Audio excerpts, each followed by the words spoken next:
approximately 480 square acres in size, just southeast of Ballard, Utah. Over the years, countless stories of paranormal activity, encounters with strange animals, UFOs, and even animal mutations have been reported from within the ranch. Some of these experiences ranked as some of the most compelling paranormal events ever recorded. The Utes, an old Native American tribe, fought to expel the Navajo from the Skinwalker Basin shortly before the arrival of white settlers. The Navajo would retreat from the basin, but not before cursing the ranch with the presence of a shape-shifting demon. The Myers family settled in the ranch in 1905, making a small homestead on the property. Although they didn't ever publicly report strange creatures or occurrences, they would abruptly abandon their newly built property some short years later, opting to quietly and quickly move far away. When the Sherman family moved to the ranch in 1994 to breed cattle, they were startled by the impressive array of bolts that covered the doors and windows of the main house. Recalling a 2002 quote, "There were deadbolts on both sides of the doors. Even the kitchen cabinets had bolts on them, and at both ends of the house, iron stakes and heavy chains had been installed. We guessed the previous tenants had positioned large guard dogs in the front and back of the home, but at the time we had no idea why. It wouldn't be long before they would understand." Within a few days of moving in, their livestock started being visited by vicious, strange creatures, apparently immune to harm. The Shermans would get a good look at one of these beasts, reporting that it appeared to be a large wolf.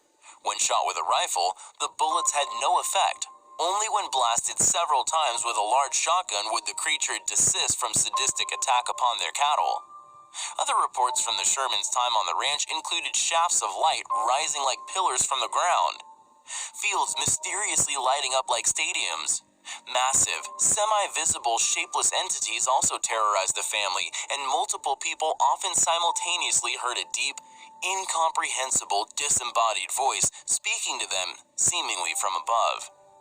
Strange disturbances in their home left the family with no safe place, eventually opting to all sleep huddled together on the floor of one room. The final straw was when Terry Sherman sent his 3 dogs to chase glowing blue orbs into the woods, all subsequently being killed by the spheres. Cattle mutilations have also been a large part of the folklore of the surrounding area for decades. They became so frequent, in fact, the National Institute for Discovery Science's founder, Robert Bigelow, purchased the land in 1996.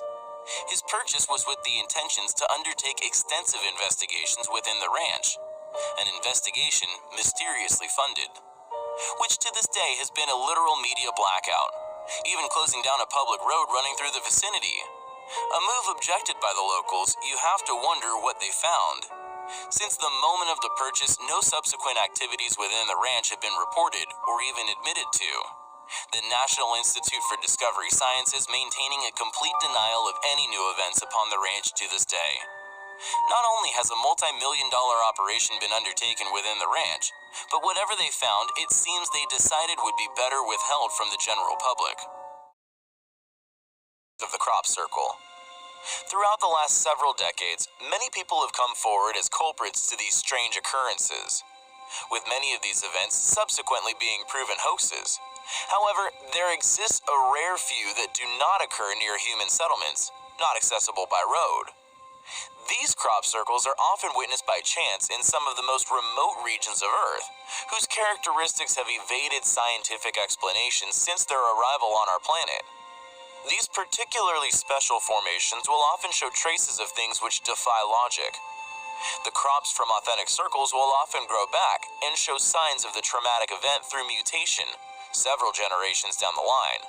Several crop samples from remote formations discovered in the early 90s in the UK were found to have been coated in a, quote, iron glaze, which was later found to be an iron oxide called hematite. Other components present within the samples were later found to have had meteoric origins.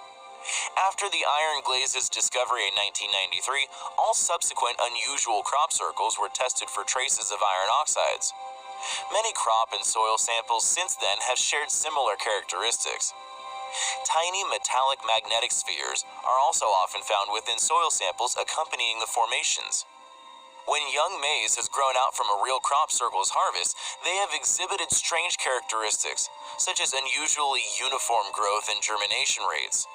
The seed from crop circles that occur on mature plants often exhibit a significant increase in growth rate and vigor, up to 5 times that of control seeds.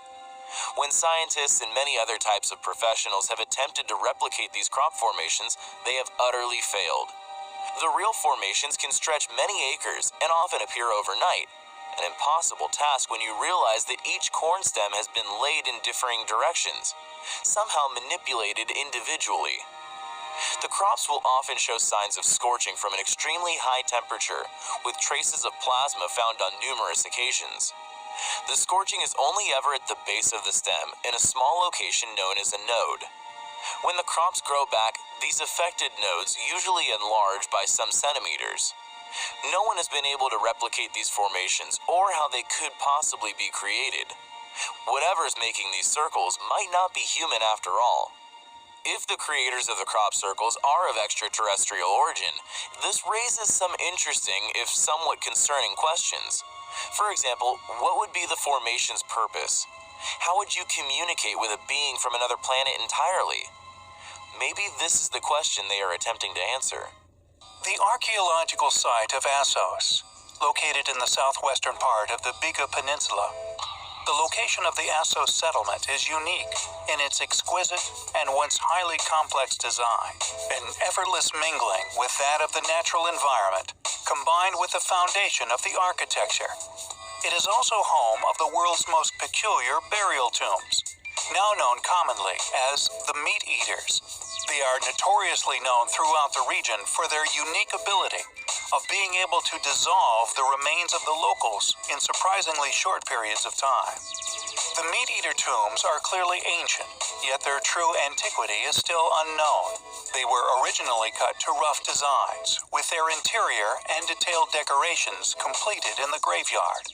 Some long-term investigative researchers at the site are fascinated with this phenomenon and have been eagerly trying to figure out just what's causing the bodies to decompose so quickly in these particular tombs. The current favorite theory is that of a content of aluminum within the stone used, some claiming that the aluminum material is what's causing the fast decomposition.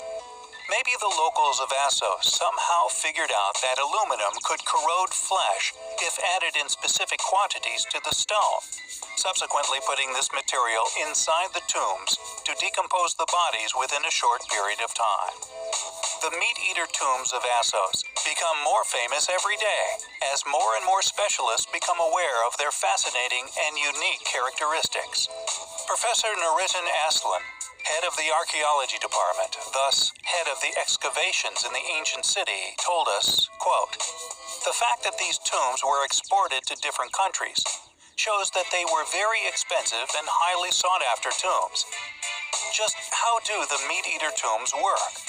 Regardless of the currently peddled theories, we still do not know.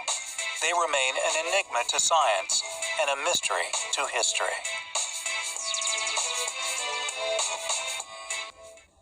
The phenomena we are about to cover may at first sound absurd, and indeed it would appear to be impossible. However, due to the vast array of witness testimonies which span the earth, it would be ignorant to not approach the subject with an air of curiosity. The phenomena became known as entombed animal, and throughout the years it has been referenced in the writings of William Newburgh, J.G. Wood, Ambrose Paré, Robert Plot, André Marie Constant Dumeril, John Wesley, even Charles Dickens mentioned it in his journal all the year round. According to Fortean Times, a British monthly magazine devoted to the anomalous phenomena, about 210 entombed animal cases have been described in Europe, North America, Africa, Australia, and New Zealand since the 15th century. Animals are reportedly found alive after being encased in solid rock, coal, or wood for an indeterminate amount of time. The accounts usually involve frogs or toads, thus the phenomenon is sometimes called toad in the hole. Although it has been dismissed by mainstream science, it remains a topic of interest to the Fortean researchers, among others. On rare occasions, multiple animals are said to have been found encased in the same place. Benjamin Franklin wrote an account of 4 live toads claimed to have been found enclosed in quarried limestone. One Eric G. Mackley claimed to have freed 23 frogs from a single piece of concrete while widening a road in Devonshire, the UK. and an 1876 report from South Africa said that 63 small toads were found in the middle of a 16-foot wide tree trunk. Though reports of entombed animals have occurred as recently as the 1980s, during the 1820s, English geologist William Buckland conducted an experiment to see how long a toad could remain alive while encased in stone. He placed toads of different sizes and ages into carved chambers within limestone and sandstone blocks, then buried the blocks in his garden. Buckland concluded that toads could not survive inside rock for extreme lengths of time and determined that reporters of the entombed animal phenomenon were mistaken. In an article in an 1890 Scientific American, a writer declared, quote, "Many well-authenticated stories of the finding of live toads and frogs in solid rock are on record." While a few years later, the editor of the magazine Nature argued, quote, "It matters little to tell the reporters of such occurrences that the thing is absolutely impossible, and that our believing it would involve a conclusion that the whole science of geology, not to mention biology, is a massive nonsense." End quote. Assuming that out of the hundreds of reports from around the world, some were actually true, then just how did these animals become entombed in stone? And how did they survive? The last official report was in the 1980s, so we may have to wait a while for another occurrence. Thanks for watching, guys, and until next time, take care.